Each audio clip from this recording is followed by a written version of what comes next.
I need to tell you about my freshman year. Not because I want to relive it, but because I still wake up some nights wondering if I actually escaped, or if part of me is still trapped in that room. It was fall 2021. COVID was still dictating everything, and my university dormitory was practically abandoned. Most students had taken gap years or moved off campus, but I couldn't afford an apartment, so I stayed. 3rd floor, East Wing. Just me and one other girl in a hallway designed for 40 students. My roommate seemed normal at first. Quiet, kept to herself, spent most nights at her boyfriend's place down the hall. Perfect, I thought. Privacy without being completely alone. She had this drawer she kept locked. I noticed it the first day, filled with prescription bottles. "Skin condition," she said when she caught me looking. I didn't ask more questions. The first time it happened, I convinced myself I was dreaming. I'd come back from a weekend home Monday morning, exhausted, and collapsed into bed around 6 a.m. My mattress was thick memory foam, the expensive kind that doesn't move unless something heavy presses into it. 10 minutes after lying down, I felt the edge of my bed compress, like someone leaning their weight on it. I froze, barely breathing, telling myself I was imagining things. Then the pressure released. I turned around. She was facing the wall in her bed, seemingly asleep. I was so tired. I went back to sleep. The next Monday, same routine, same time. But this time, the entire side of my mattress sank. Someone was sitting next to me, not leaning, sitting. My bed was high. I needed a step stool to climb into it, and I heard them jump down. That distinctive thud of someone landing from a height. I should have left then. But here's what trauma does to your brain. It makes you doubt reality. Sleep paralysis, I thought. Hallucinations from exhaustion. Anything but accepting what was actually happening. The 3rd Monday, I walked in and found her lying in her bed, facing mine. Eyes closed, but positioned like she was watching where I would sleep. I climbed in anyway.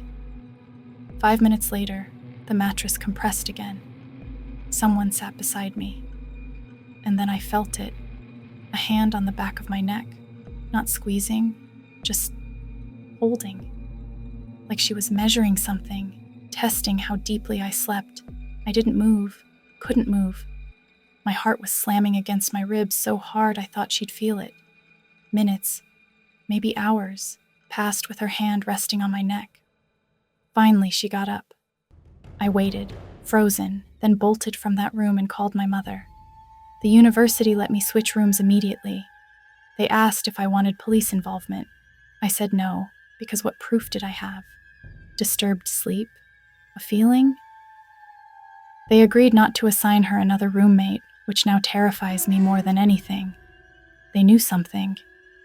When I went back to get my things, I found out she'd had a previous roommate who didn't stay long. Nobody said why. And those prescription bottles? 10 of them. For a skin condition. My mom thinks she was testing me, seeing how close she could get before I woke up, building towards something worse. The research I've done since supports this. It's called boundary erosion. Predators test limits gradually. A touch on the bed frame becomes sitting on the bed, becomes touching your neck, becomes... I still think about what would have happened if I'd stayed another week.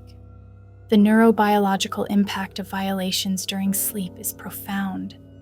Your amygdala, your brain's threat detection center, becomes hyperactivated when boundaries are crossed in your most vulnerable state. But here's the insidious part. When these violations escalate gradually, your brain adapts. Each transgression resets your baseline for what's acceptable. You start doubting yourself.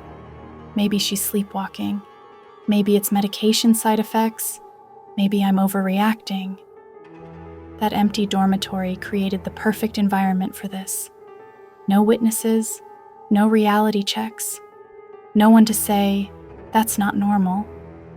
Just me and her in 40 empty rooms, with pandemic isolation ensuring I had nowhere else to go. The institution that promised safety had instead created a hunting ground. Sleep deprivation from fear of nighttime intrusions isn't just exhausting, it's a form of psychological torture. It impairs your prefrontal cortex, making you less able to assess threats rationally. You become more reliant on your reactive, fear-driven amygdala, which makes you easier to control, easier to gaslight, easier to convince that you're imagining things. Universities have protocols for this now: threat assessment teams, trauma-informed reporting systems, immediate housing relocation.